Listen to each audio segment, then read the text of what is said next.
I've got Smitty back with me. You were a crowd favorite, not favorite, but you were a crowd favorite, and I think we ended last time with you talking about your experience on 9/11. We're going to give a shout out to everybody that was involved in that. Who put this out around September 11th, but I kind of want to pick up where we left off last time. You had just been through 9/11. You had lost your father. You and I think the last thing we talked about is them clearing ground zero for the last time. Kind of pick up from there and talk about how you ended up in this area at a local department. Yeah, so uh, I had started to look at leaving New York Okay. before the 11th. Just kind of like dealing with different scenarios. Um, it's expensive to live up there. Taxes are high. Food's good though. Food's great. Yeah. I You won't lie. mentioned that. When I go back home to visit or do whatever up in New York, I usually schedule visits with people I want to see, depending on where I want to eat, because I figure out the eat part first and say, hey, this is where I'm going to be. So Come want to on catch by. up? This is where you So, can what's your find me. favorite place to eat in New York?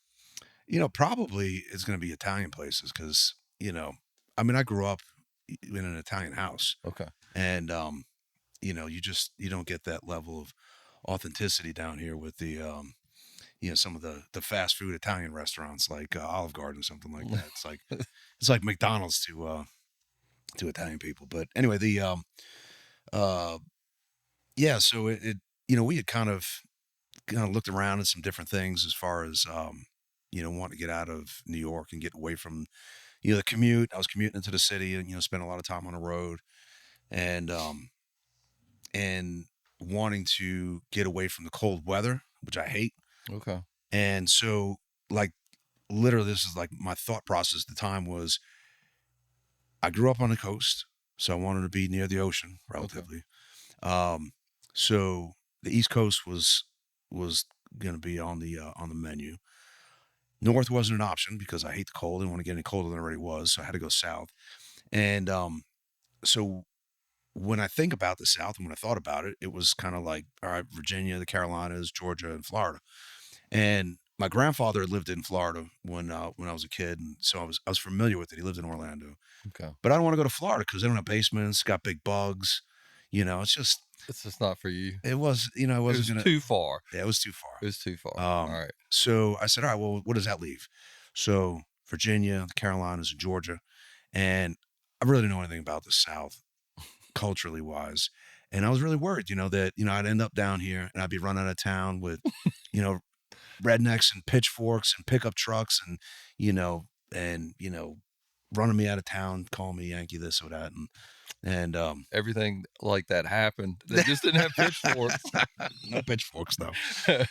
But I now get it. so I culturally speaking, I was ignorant to it, so I didn't know what I was getting myself into. So I said, well, Virginia's kind of in the middle. Okay. It's not that far south. You know, if I don't like it, I'll just go back. Because Right. when I left the fire department, I took a leave of absence, so I Okay. had a year to go back if I wanted to get my position back. And I said, oh, this will be a good kind of trial phase. So I put in some applications in different places in Virginia, and I was doing that through the process while I was still employed with the fire department. And honestly, the events of the 11th made leaving the city harder Okay. because I already had some of those wheels in motion before I left, but the legacy and the stuff with dad had kind of changed some of that. Not enough where obviously it didn't keep me from coming down, but where I had chiefs of the department that were calling me saying, you have the golden ticket. Any company you want to work in, you can work in it. You could Um, have. I mean, you were already on the fast track with your sure, training sure. experience I on had hazmat, but a lot of those companies are hard to get into, and then promotionally, the different kinds of things you do civil service wise in the city, you get points for certain things. You get veterans points, you get points for living in the city and all these other kind of things. And for survivors, surviving children of people that were killed in a job, get legacy points. So they were points on civil service exams. And And because of the sort of unique situation, they gave me the golden ticket and said, just Did you ever contemplate going to NYPD or no? well, yeah, I did actually when I came out of high school and went into college. I was taking criminal justice class. I was wanting to get into police work, and so I put in with NYPD in 1997 Okay. and went through that process. And when they showed me how much I was going to make, I said, "Well, I'm getting ready to buy a house, man. Like, how am I supposed to pay a mortgage with this? Like, this is crazy. Like, you got to buy your own gun. You got to like buy your own equipment and stuff." And I said, "This is nuts, man." And so I didn't end up taking the job with them. Obviously, I ended up with the fire department. In jurisdictions outside of NYPD, it's much better paid, but it's also a whole lot harder to get into.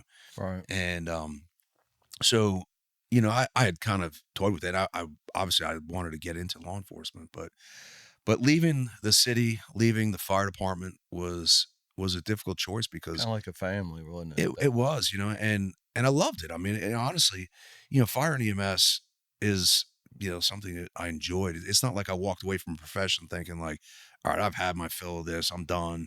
How many years did you have when you left? So I had in fire and EMS, I got involved in 95 in various different places. But so I left in the end of '02. So it was about 7 years of doing work in that In that field. sphere. Right.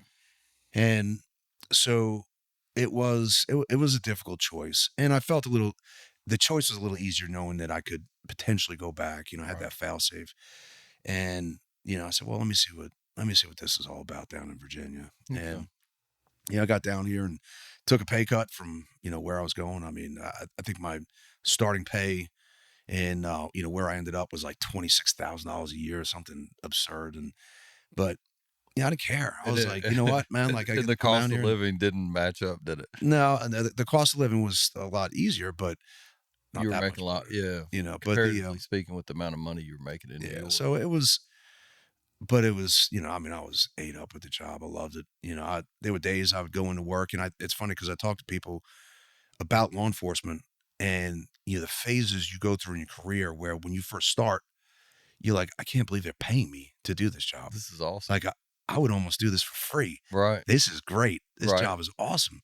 And then, the job will grind you down a little bit. And then you get to that phase where you're like, they're not paying me enough for what I have to do.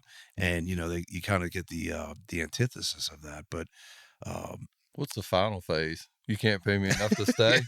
that's true. They definitely can't afford me. But no, and you talk about the final phase and just really the difference between the firefighting community and the police community. And I saw it growing up. You can't sandblast firemen out of that job. They stick around forever. They don't ever want to leave. I mean, they get to do a job that's fun. They get to be around with their work family, Mhm. and that means a lot more in that realm because of the way that they are kind of all together. Um, and then your work is something that's, it's a good time. And so they can't get rid of those guys. Yeah. Whereas the cops, I would talk to anybody in, especially in NYPD where I had a lot of friends and family, and they knew down to the minute, when they were going to hit their mark to be able to punch out because they couldn't get out fast enough. Right, And I thought, like I don't ever want to be that guy that can't wait to get away from this job. right, And, as obviously time goes on, things you experience on this job, you survive it. Like right. you get to the end, you're like, I made it. Like it's because the things you experience on this job is so unique. So talk a little bit about the academy. So you come down, you end up going to a local academy. What was that like compared? I mean, I feel like New York has so many more opportunities, equipment, training. You got it's a different level. Mhm. What was it like going to a local academy after that? Um, it was a culture shock, really, for a lot of reasons. It was like going to another country Okay. because culturally, I didn't understand the South. I didn't understand any parts of it, um, with the exception of like where when I came out of my academy, my police department, there were different parts of the city, and the low income housing project portion of the city, Hmm. where black people lived primarily. I said, that's where I have to work. I said, I understand, culturally speaking, it's I similar to can relate. what I've Right. been raised around. Right. I don't understand the other part of it, and I still don't. I've been down here for a while, but I'm getting better at it. But so, you know, to answer your I question, just think people there in that area understand who they are. They are very comfortable with who they are, hmm and I don't feel like they don't they don't really accept a lot of outside influence. Like they are where they're at, and I'm not saying they're like extremely happy, but they've embraced where they're at, and they understand it, and they're not worried about what anybody else thinks about them. I think in a lot of communities, that's the view that they have is like, yeah, we're hmm good here, and I think that's probably what you understood coming from New York. sure, it's a cultural acceptance, where in New York there's so many different cultures and Right. peoples, and you're forced to kind of interact with these people in different ways, and you understand different things. Whereas down here, it's not as multicultural, and adjusting to that way of thinking was a little foreign to me.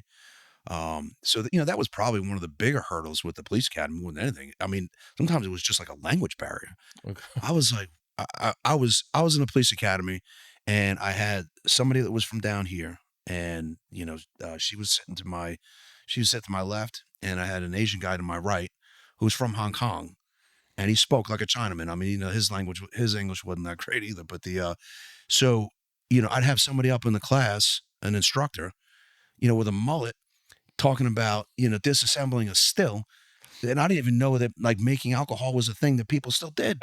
I said that We've got prohibition's people. over. Like you go to the liquor store. Why we? So and I would have to get interpretations a lot of times. Like, what did he say? What does that word mean? So that part of the academy was really because I was absorbing not just police culture, but largely Southern culture, and so a lot of adjustments with that, and kind of getting used to just things that were different. And the police academy prepares you for a lot of things, but what it really didn't prepare me for was the way I would be interacting with society. Where when I went to a call with the fire department, people are always happy I was there. That's right. They were glad when I showed up. They're like, "Oh, thank God you're here." Right. Nobody ever says that when you're wearing a police uniform. And Right. I would get out with people, and I mean, You're direct. I'm half Irish, I'm half Italian on the Irish side. I get the gift of gab. I'll sit down and talk to anybody. Right. So I'd see somebody walking down the street, and I'd say, "Hey, buddy, how are you?" And then he'd be like, "Fuck you," and I'm You're like, like, what? What? "Whoa!" I pull the car over, and I get back out when we're in a fuck you contest. So, and he's like, "Well, you can't say that." I said, "Well, you said it to me. I don't understand. What's your problem? I don't know you. I didn't do anything to you." Right. And and it was every other cop that's ever done anything to that guy's whole life. Right. And I was a representation of that with the badge. So, culturally speaking, that took me a while to kind of absorb that change.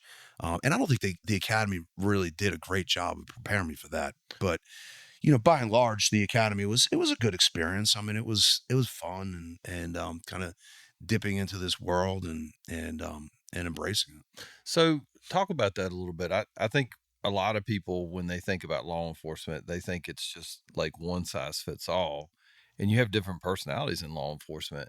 Did you find after that initial experience, like I respect you, you respect me, and we get along? I would imagine 5 or 10 years into your stint where you were at, people understood that for the people that you interact with on the street. If you got out and started talking to people and you showed them respect, I think that's one of the coolest things in law enforcement to experience. I remember after George Floyd and everything, I pulled over a black dude and he was like terrified. Like he was shaking and he was like, please don't shoot me. Please don't kill me. And like at the end of that interaction, he was like, "Man, I've never been treated like this before. Like, I really appreciate that." hmm And I feel like in law enforcement, sometimes we need to do a better job of like understanding where people are coming from and understand like he wasn't acting. He seriously, his experience had been so negative that he thought that like his interaction with me might end up with his death. And I think if you can't respect that and if you don't understand it, I think a lot of people in law enforcement that don't, I think that's where we struggle. Yeah, And and yeah, you're exactly right. And I think that to your point, his perception, Right. right? His perception is his reality, That's even if it's exactly wrong. You right. know that there we're not going out and hunting and murdering black people, but if there's people that perceive that to be true, then it is their truth. And so when they're having those interactions, but the word that you used, I think, has been so important. It has paid more dividends in my career, and that is respect. I was raised in a house where respect was very important. And, I was amazed at how interacting with sometimes a criminal element, sometimes, especially when I got, worked drugs and worked as a narc for 8 years, that when you treated somebody with respect, that they would react in a way that was not what most people would expect, because you'd have a lot of police officers that would come in and just, somebody's in that fuck you contest. And, then it's just a matter of, well, I got this badge and I got, 20 guys can show up and, and change your mind about something, as opposed to just kind of meeting somebody where they're at and just treating them with an ounce of respect. And that would go so far, because I think that especially in people that are dealing with bad socioeconomic issues, people who are constantly in and out of the criminal justice system, are so seldom treated with any kind of respect, either by the police or really by anybody else in life, Right. um, that when they get it, their response to it is amazing. And, you know, as I continued on the job, the more time I spent interacting with, different elements of criminals sometimes in the street, or just, regular people that were just living in these neighborhoods. Um, when they saw that I would come out, and even in a bad situation, even when I had to arrest somebody, you did it in a respectful way. Um, and I would tell people, listen, the difference between you and me is probably about two or three bad decisions. And No. I'm not going to sit over here on my high horse. And, meanwhile, it's probably more than two or three, but, they would respond to that in a way that say, all right, this guy's really not that much different than me. He's got a job to do. And it didn't always work. I mean, I've been in plenty of fights, but even in some of the fights, I'll never forget. I got into a fight with this guy one time, and we ended up. It was a pretty knockdown, drag out And fight. I think people, when they think fights, it's they see something on the internet and they're like, "Oh, that cop's in a fight." We're talking about like, "Hey, I'm not really sure if I'm going to win Oh this." yeah, I mean this was a pretty gnarly one, and I ended up dragging this guy to the jail, threw him in the drunk tank, not threw him in there, but we put him in the drunk tank, and I'm getting ready to put my paperwork and all this together, and then it was just a little, just the little glass window that he looked through, and I said, "Yeah, man, what you need?" And he said, "Sir, I don't mean to be disrespectful, but is there any chance I can come out of here?" He's like, "Someone took a dump in the toilet here. It's overflowing.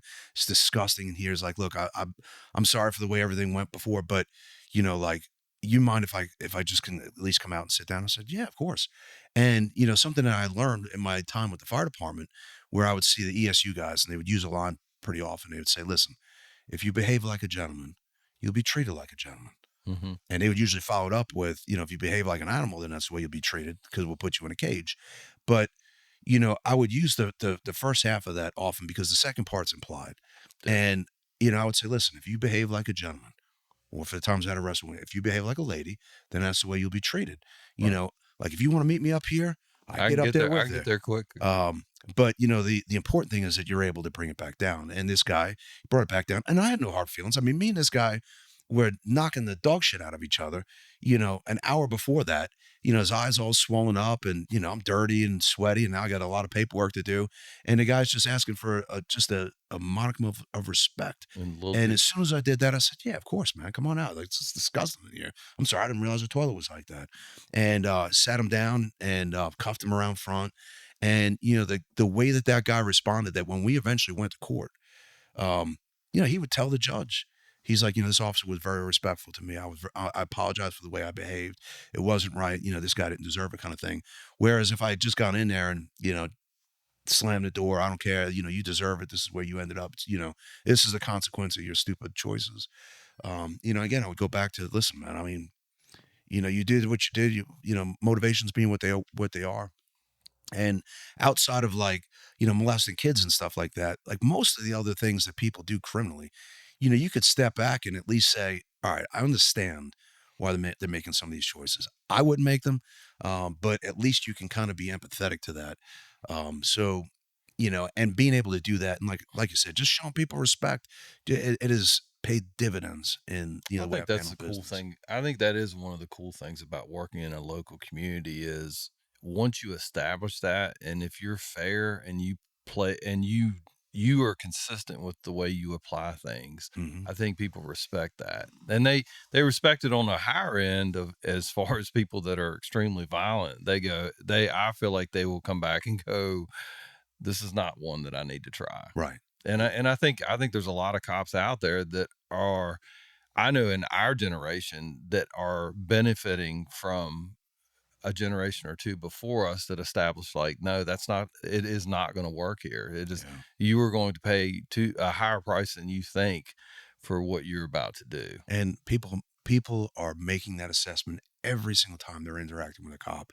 They're looking at it and thinking, is this guy giving off that energy that if I go and test this, like I can, I might like be able I'm to going to come win. out on the winning end of that. And you're right. I think that, the respect comes from the way that you've treated people, the way that they see you treating other people. I used to work off duty in the projects, and, I'd interact with those people constantly, just walk around talking to them, whatever else, so that when it came time to a law enforcement action, they would, they would say hi, or they'd be like, "Hey man, don't mess with this dude," or Like, they, you don't want to try this. or sometimes they would even ask for you by name. You'd be out there dealing with somebody, and they'd be interacting with some asshole cop, or not, not jiving, and they'd be like, "Hey, where's Smitty?" Or or other officers that they had good interactions with, and you'd go out there and you'd be like, "All right, man, relax. Let's just get the cuffs on. Get this taken care of," and then and it would de-escalate that, and that was by establishing that trust and that respect with with Yeah, those. and I think about some of the guys that I've worked with agencies around here. We won't be specific, and they were some of the best people as far as serving warrants and stuff like that. They would rarely have they Mhm. get a stack of warrants. They'd be done by the end of the day because they call them and say, "You don't want me to come to your house and find you. Yeah. Like, come turn yourself in." Transition to like what it's like. You're now a team leader or team commander Hmm. of a tag team, and you know the level of proficiency that each one of them have to have as an individual but also as a team. Let's talk about what it's like to have a team like that. As a leader of it, what do you put into it and what do you value? Yeah, so I love to talk about the team. I'm proud of it. Proud to be a part of it. I got involved in a SWAT team in 2004, Okay. and kind of made my way up through different levels of leadership to where I am now, where I'm kind of the overall commander of the team. And you know, one of the things that I expect and expect from the guys that are there is is that level of dedication, and that that sense of accomplishing the mission, and that common goal. And in the same way where you're dealing with folks on the street, in a leadership role, you fall into a lot of the similar things. You treat people with respect, you value the things that they're doing. And so the level of proficiency that those guys have, you know part of part of that is establishing that, right? Setting expectations and saying, all right, for every operator on the team, here are minimum standards. Minimal standards you need to be able to check before we even start getting into some more specialized things. And of course, in that realm, there's so many specialized elements that come with SWAT. And there's a lot of really fancy tools and weapons and things of that nature that we use, tactics certainly that we employ, but none of those things are worth a hill of beans if you don't have the right people to use them and to execute it. I know that when we come up with a plan, even if they go in there and something kind of knocks that off course a little bit, that those guys can pivot and adjust, um, and still accomplish the mission. Staying focused on what that is, and making sure that they are trained and equipped to be able to encounter whatever it is that comes up. And I was talking to somebody the other day about it, and they were asking about the team, and I said, we're like the Swiss Army knife for police work. When regular people in the world need help, they call 911, the police show up. Mhm. When the police need help, they call SWAT, and and we have to go in there to fix whatever. And in the 20 some odd years I've been involved in SWAT, I mean, some of the things we've been called to deal with are just like, well, this doesn't really seem like a SWAT thing, but I guess we're gonna have to go in there and fix it. And um, because you have to be multifaceted in being able to attack a thing. And when I say attack it, a lot of times that's just sort of mentally, how do we attack this problem? How do we solve this? And really, police work is problem solving. Mm-hmm. you know, SWAT is just doing problem solving at a higher level. And, usually a higher level, higher risk, and, potentially worse consequences in a more dangerous environment, which is, I think, is the appeal for the people that get involved in it. Because of the people that aren't right for it, they can't operate in that kind of environment. They wash out. They don't last long in there. But the ones that stay, true to that, can operate in that environment, and it's a different kind of mindset that you have to have. I mean, it's not for everybody. Well, talk about the mindset of a problem solver. How do you identify problem solvers? Because there's a lot of people that wear a badge, have a gun, Mhm. and enforce the law that are not problem solvers. But they're able to make it. What do you look like? What do you look for in a problem solver on your team?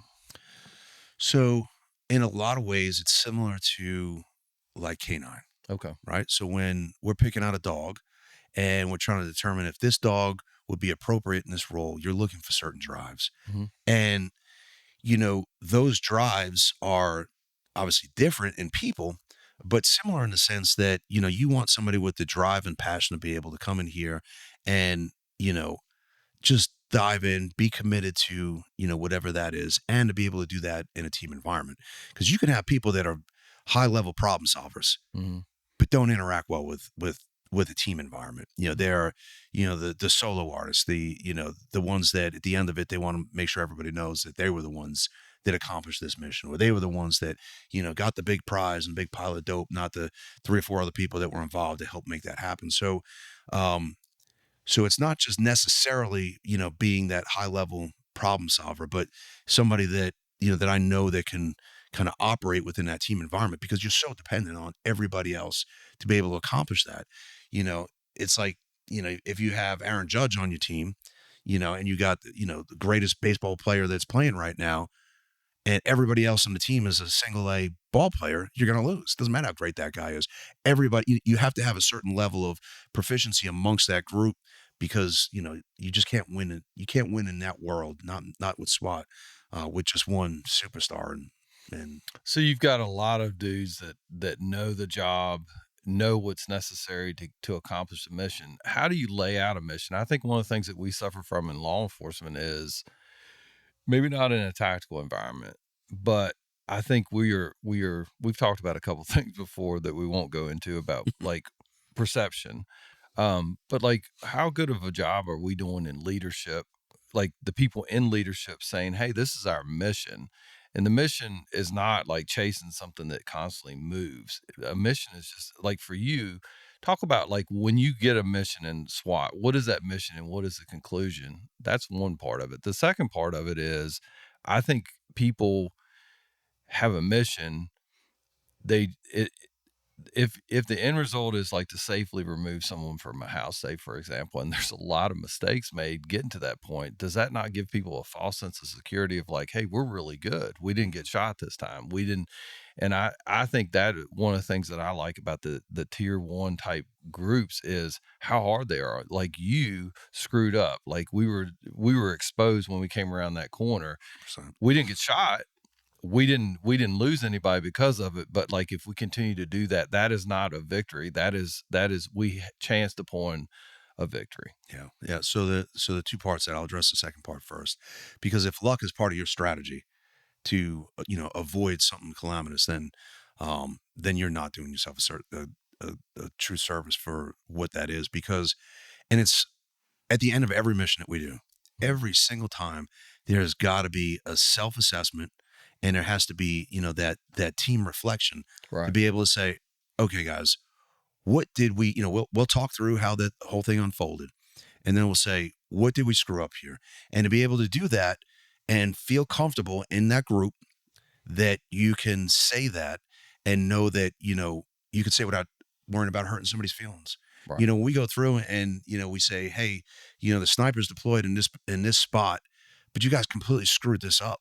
You couldn't And see you anything. couldn't see anything. You should have been over here and you should have known better. Or, whatever the case may be. Right. And we'll go through at the end of every mission and say, all right, somebody came off the back of the truck. You guys completely broke cover. There was nobody covering these threat vectors. And, we'll go through and be like, yep, that totally happened. Screw that up. And one of the things that I do, especially as a leader, is to feel comfortable enough or let everybody else feel comfortable enough to make honest assessments of what I'm doing too. I don't walk on water. I don't pretend to think that I can't make mistakes too.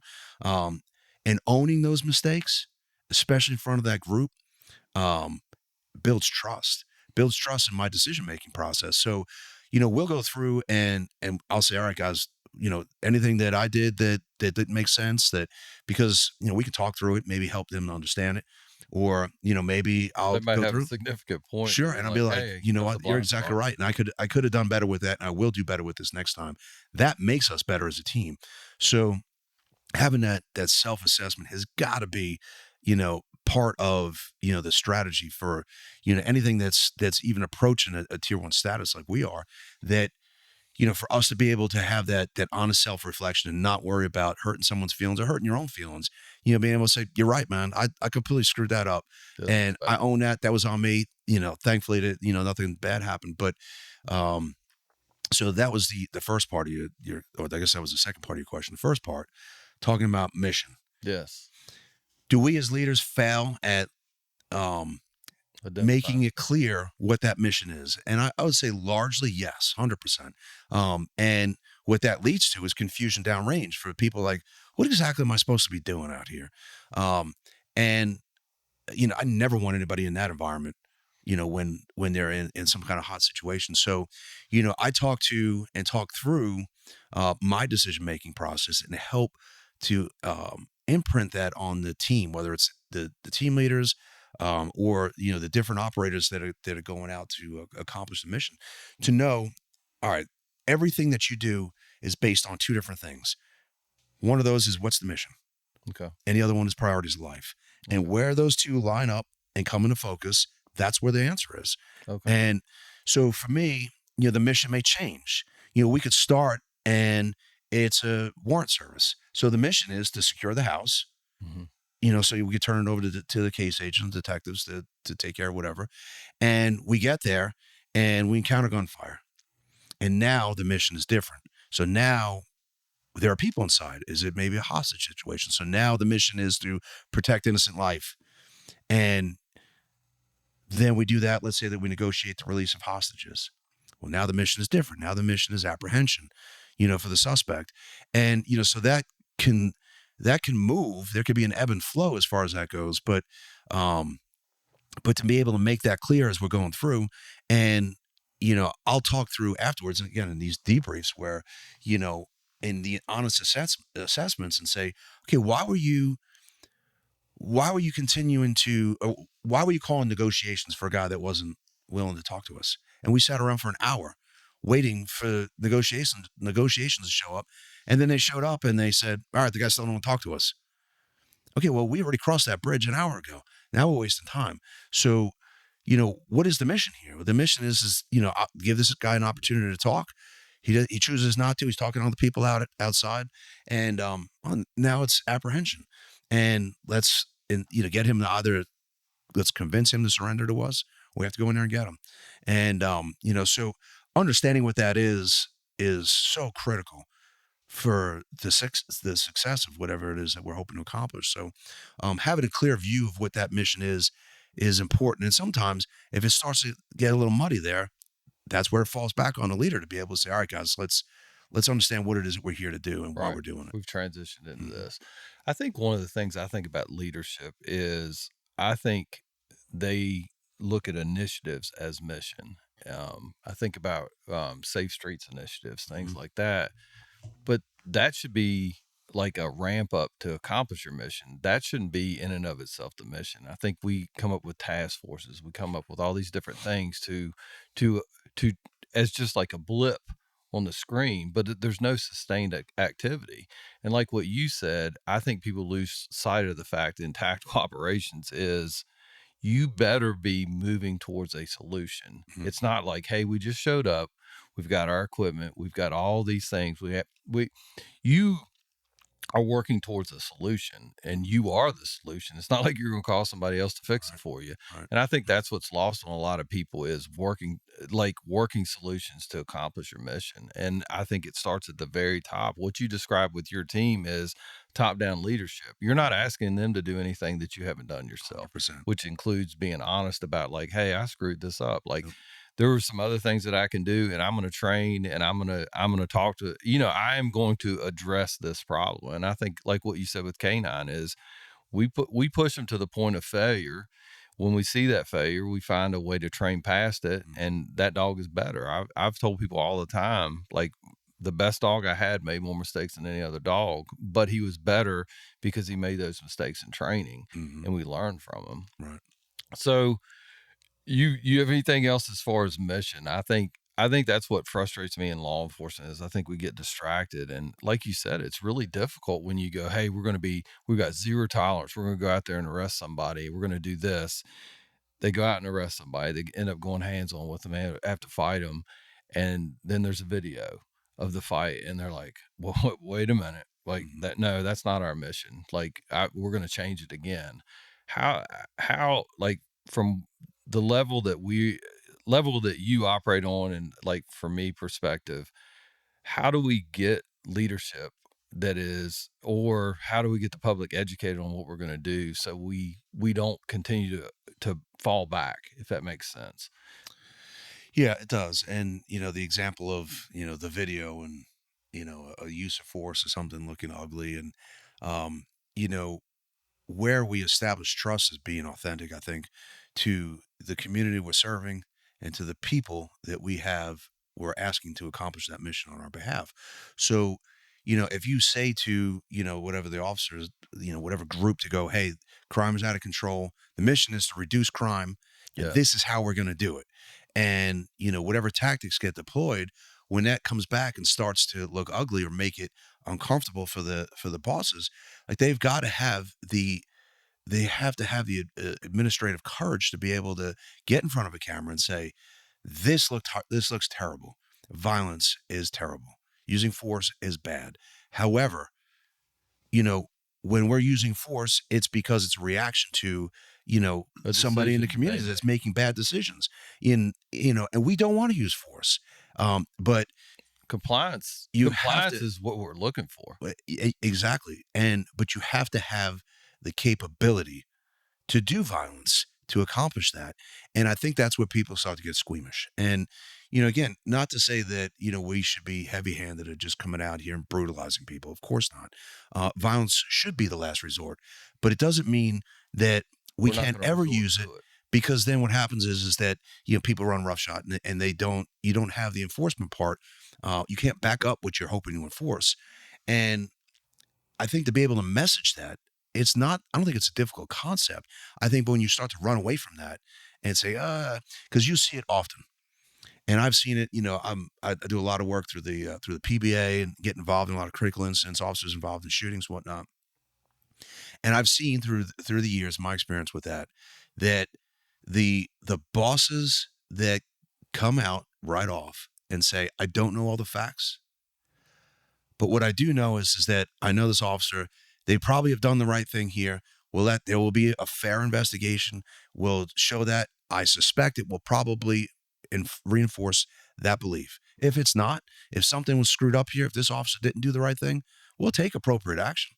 Right. Because there's nobody that hates bad cops more than good cops, and they are the exception to the norm.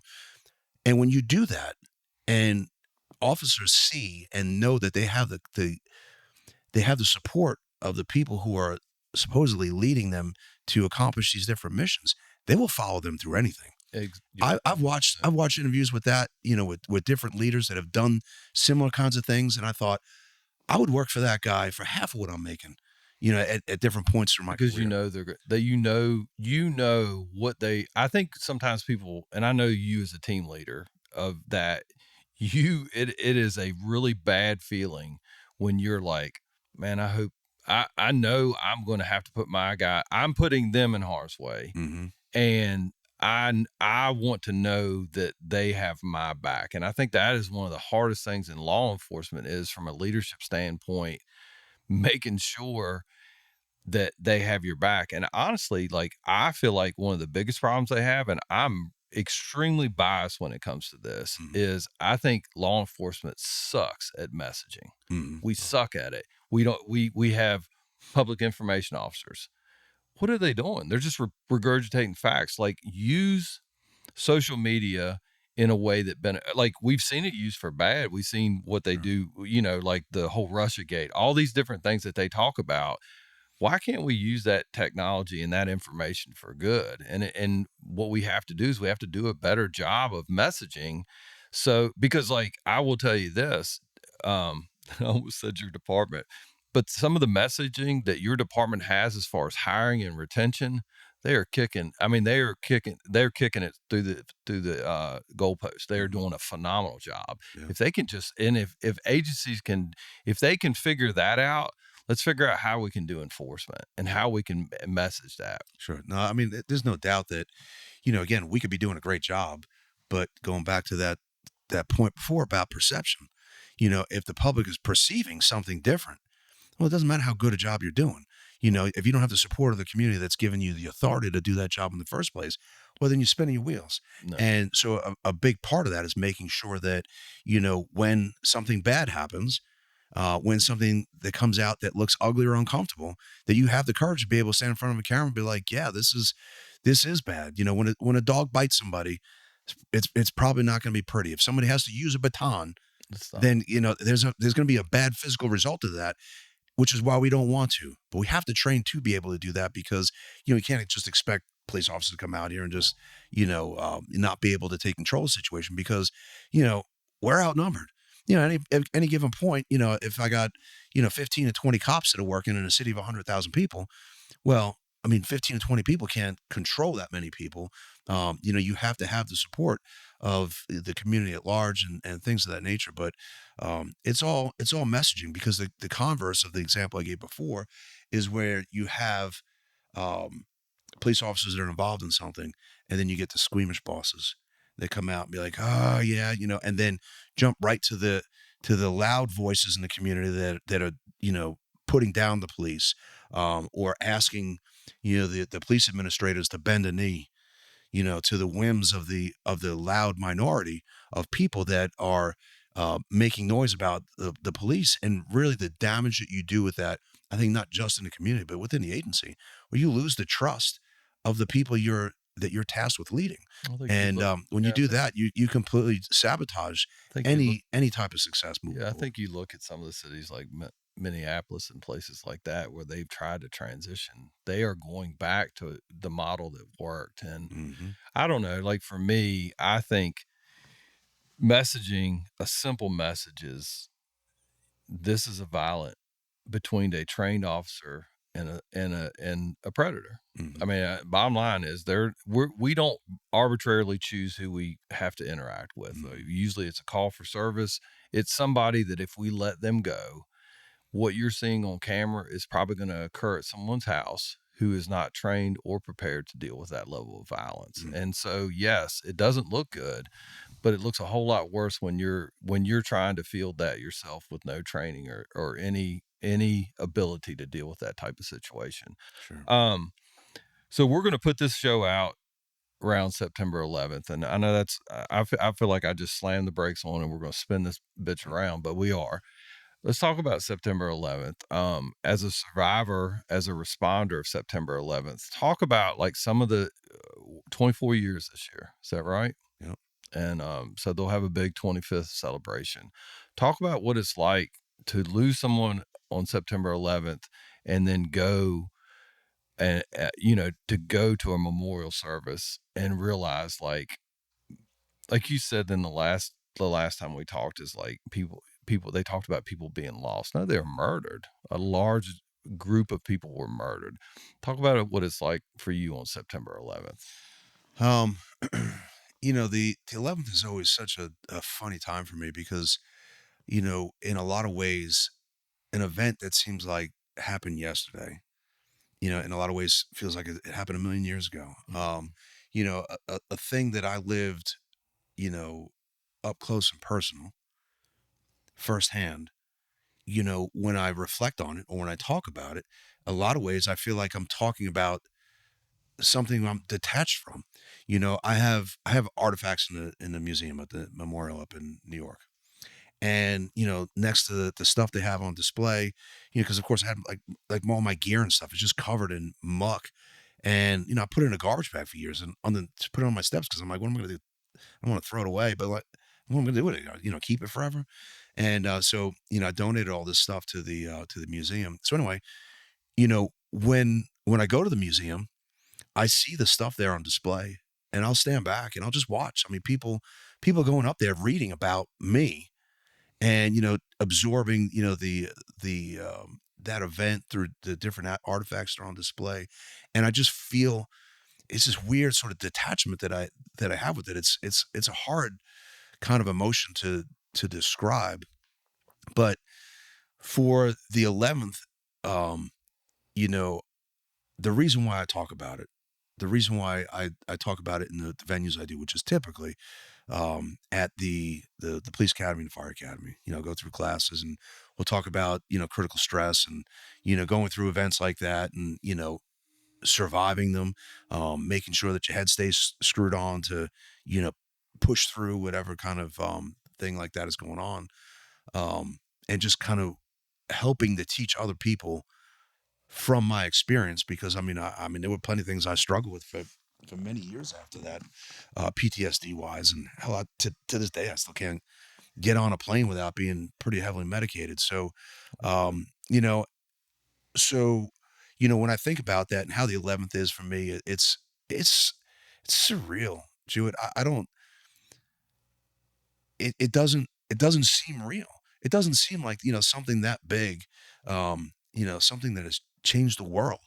Um, that that like just me, like I just feel like a normal guy, and that my family has played such an pivotal role in, and has had to pay a price for. It's hard for me to kind of wrap my mind around because when I do those things, and the reason why I talk, and that's the point I was trying to make was that I do it because it's not for me. When I give those presentations, I make sure that right in the beginning of it, I explain to people why I'm doing this and why I'm not doing it. I don't do it because I want to link up a fan club. I don't want to, have a bunch of people just to, pat me on the back and tell me I'm a great guy, whatever else like that. In fact, as open as I am about all this stuff, that's the one thing that makes me uncomfortable, because I like to divert that attention to where it belongs, which is on the group of people that don't have, um, the ability to be able to continue to live and breathe or to have a voice to talk about that situation. To me, one of my biggest roles after that event has just been as a witness, to help people understand what that event was really all about, what it was like from the perspective of somebody that was, there, where I was. Um, for the 11th, a lot of that stuff is, I like to bring it, I like to give it the attention or divert the attention to where it belongs. Um, And you're saying that it belongs with the victims 100%. and the families that, like you said the last time, you said that they didn't get to walk Yep. a child down the aisle. They didn't get to, kiss their kid goodnight Yep. ever again. And I think that's a huge thing. There's no doubt. And for all the people that were murdered, there is a special class that goes in there. It's a reason why, down at the memorial, all the first responders have their own section for the memorial garden. And it's because the difference between them and the other people that were murdered is that the other people that were murdered were just victims of circumstance. They were at the wrong place at the wrong time. I mean, they were on the wrong floor. They were on the wrong flight. Right. Um, but there were hundreds of police officers, firefighters, and medics who made a conscious decision to show up down there and realize that when they stepped off that rig, when they stepped out of that squad car or out of the back of that ambulance and looked up and said, firefighter's going to die here today. Mhm. Cops are going to die here today. And then filed that away somewhere and still went to work. The moving in the opposite direction of the crowd that's fleeing, um, and knew what the cost potentially could be and still move forward and did it anyway. So I think that's one of the things that I think is key in my mind is I think to the average human being, they look at it and if you've never been in a fire, you don't know what it's like. If you've never been in a violent confrontation, don't know what it's like. So talk a little bit about what if you can put yourself in your dad's position with all the training and experience he had leading his guys in there, how much conflict was he going through just leading his dudes in there, leading his guys in there, but also like being so hyper focused, but knowing in the back of his mind, this is not survivable. Yeah, it's I do like to think about that with my dad because he I got to see video of my dad in the lobby, and that dude he was focused, He was locked in. and you know I think knowing even what the potential cost could have been, it was we're going in here, we're going to do what we're paid to do. That is it's a different kind of mindset that comes with people in those roles that makes them successful and being willing to move forward in there. And it's after the 11th, there was a lot of controversy that came out about the radio system, specifically with the fire department, because the radios were not good, and there was some debate whether or not when the order to leave those buildings that was put out by the command because of the potential for the imminent collapse, when that order was put out, that the order may not have gotten to the firemen that were in the building. And because of that, they died because they didn't have good radios or good communication. And I think what an insult. What an insult to that group of men, because I like to believe that if they heard that command, if my dad heard that, it wouldn't have mattered. There are Then still people in here and we're not leaving until they're out. they're not leaving. And what a way to detract from that sacrifice that those people made. And it's because again, you've got to be focused on what that mission is, and the mission is to preserve and save life, not to do it recklessly, not to go in harm's way just for harm's way's sake, knowing it's a suicide mission. You can't help somebody. I mean, obviously that doesn't make sense, but if there is a chance, then you got to go take that chance because it may not be their mother, but it's somebody's mother. It may not be, their brother that's in there, but it's somebody's. And, they they do that on behalf of other people. And that's where it really is what separates, people in that community and the first responder community really from everybody else. And again, when I talk about it at the police academy, it doesn't make us better. I'm not better than other people. I am different, because, Right. and the analogy I like to use is that, especially in law enforcement, you're driving down the road and there's a cop getting the shit beat out of him on the side of the road in a traffic stop that's gone bad. And if there are 100 cars that pass, chances are 99 of them are all going to be doing the same thing. 911. Yeah, you guys better send police officers over there because, there's a bad situation. And they keep driving, right? They don't have the skills. They don't have the, I'm not saying that I have some, expectation that they should pull over. But the difference is that you or me, or we're going to pull the car over and I may get my ass kicked out there with that guy. Mm-hmm. But, you know, that mindset makes us very different than the rest of the general populace. And it's the same mindset that says, yeah, people are going to die here. And I might be one of those people, but we still got work to do. Mm-hmm. And we're going to go in here. We're going to take care of business anyway. You know, pushing, you know, pushing a team into an environment where, they are putting themselves in harm's way on behalf of other people, on behalf of innocent people, on behalf of, whatever civilians.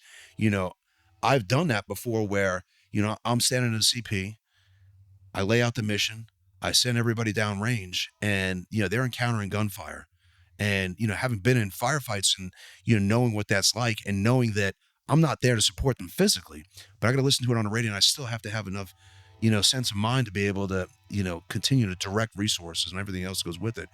Some of the hardest things I've ever done as a commander.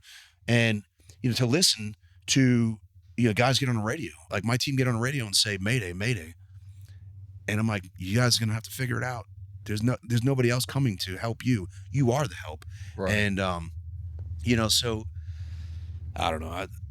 It's a different kind of, mindset that kind of goes into, that that kind of work and that profession, the first responder professions. So on September 11th, when you celebrate it, what would you like to say to the general population that watched it but didn't live it? What would you like to say to them? Celebrate, I don't think is the right kind of word, but reflect, um, to spend some time to think about the, those people, you know, they're not jumpers, they're human beings. They're not, passengers on the plane, they're people, and, you know, any life is so precious, and any loss of that is a tragedy. And then when you deal with that and multiply it by 3,000, the enormity of what that tragedy looks like is not something that should just be, again, kind of washed or watered down by the passage of time. 24 years doesn't make it any less a tragedy. Um, and it's amazing now. I mean, I'll teach at the police academy, and there are students that are in there and weren't even alive.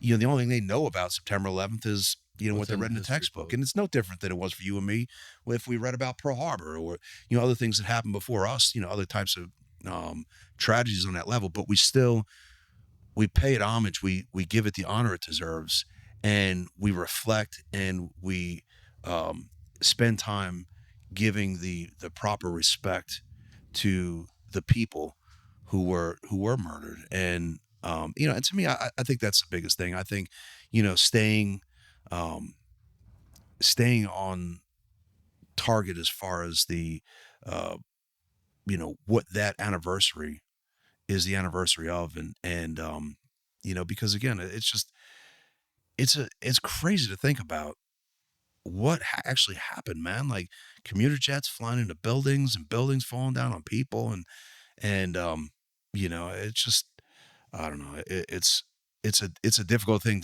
to wrap your mind around. I've been trying to do it for almost 24 years.